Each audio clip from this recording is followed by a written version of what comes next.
Welcome back, YouTube. Today, I'm going to talk about Jupiter.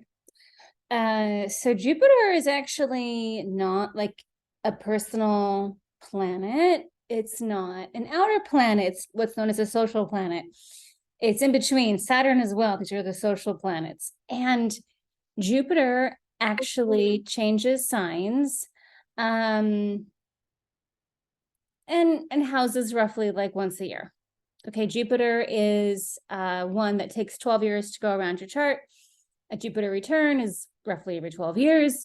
And Jupiter is synonymous with the ninth house and Sagittarius.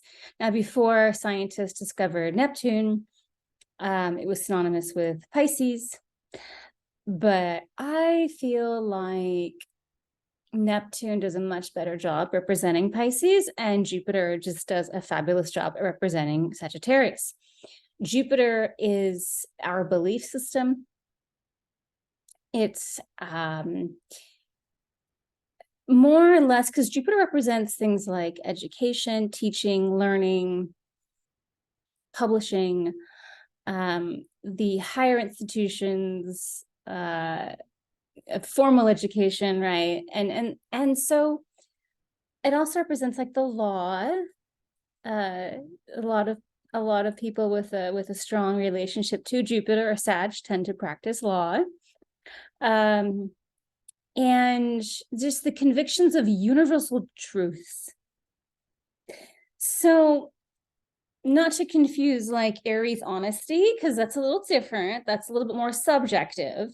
I think you're ugly or I think you're dumb. That would be like a subjective truth, like opinion based that they're expressing an honest moment, right? But it's not necessarily true. It's just how we feel and we're being honest about it.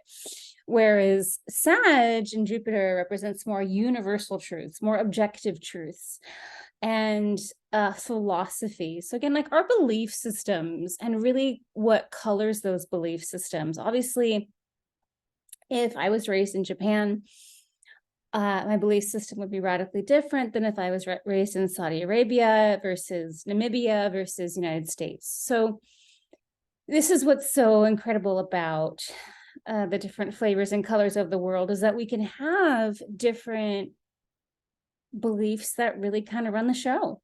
And Jupiter's responsible for this again. So when we have a strong relationship to Jupiter, then we tend to be more interested in expressing those truths and living those truths and realizing those truths. And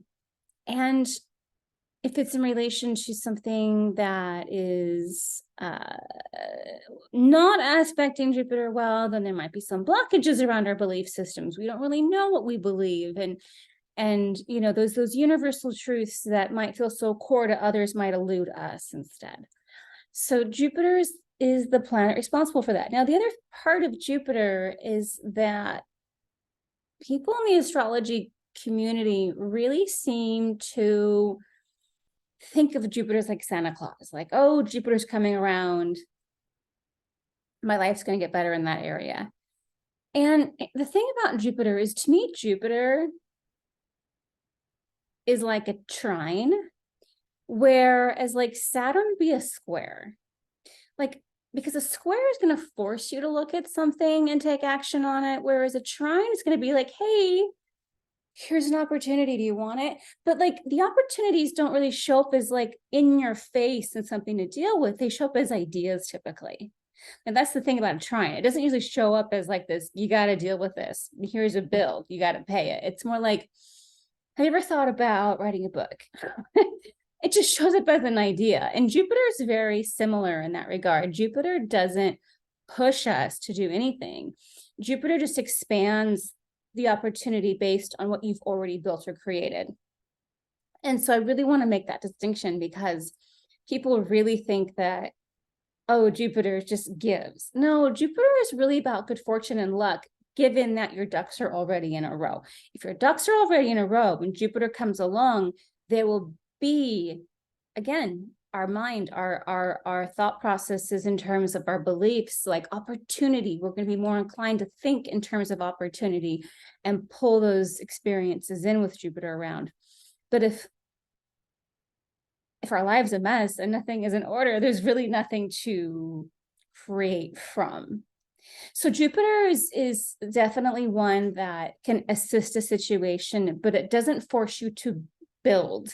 It doesn't force you to change. It doesn't force you to, go below the surface and look, right? Like Saturn is really more of the one that's going to be like, hey, it's time you start acting like an adult. Hey, it's time that you stop, engaging this behavior. Hey, it's time that you, stop spending money so badly or whatever. And then Jupiter just really expands upon whatever you're already creating in your life or not creating. And again, like ideas are really elusive in the sense that if we don't put action to them, they just fall flat, right? They're an idea. It takes action in the material to make something happen. Again, Saturn. So I don't want to like poo-poo on anyone who loves Jupiter, but I want you to understand the way Jupiter really works. So like Jupiter's in my 10th house right now. So it's like, as I'm rebuilding my pipeline and rebuilding my business, it's a good time for me to put myself out there because there's a highlight around 10th house, public image. My sun is up there. It's conjunct my sun currently. So now is a good time to be seen, right? And to take advantage of being seen. So again, the other like caveat, right? So Jupiter doesn't just bring good fortune or bring good opportunities. Jupiter expands everything. Where it sits natally, traditionally where Jupiter sits natally in your chart, this is known to be an area where you are protected, okay? When it transits though, Jupiter expands things.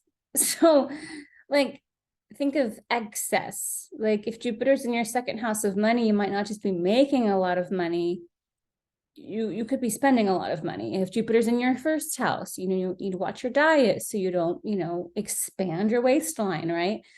Jupiter has this this way about things. People who have Jupiter in their first house or Sag ascendants can be prone to weight gain, to easy weight gain. At the same time, Sag ascendants or people with Jupiter on the ascendant, they also tend to be very jovial looking.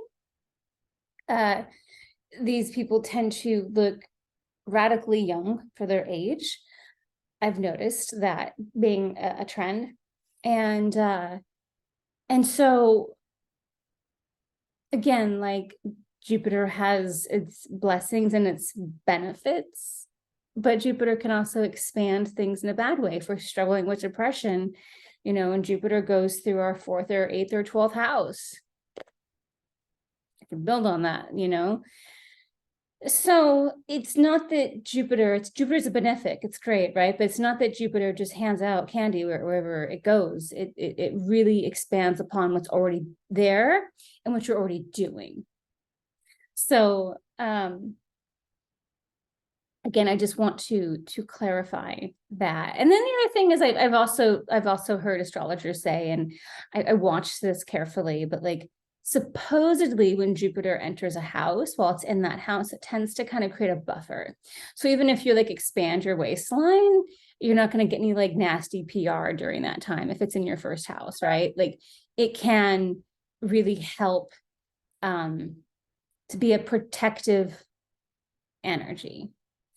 I've heard one astrologer call Jupiter kind of the archangel of the zodiac in the sense that it does protect.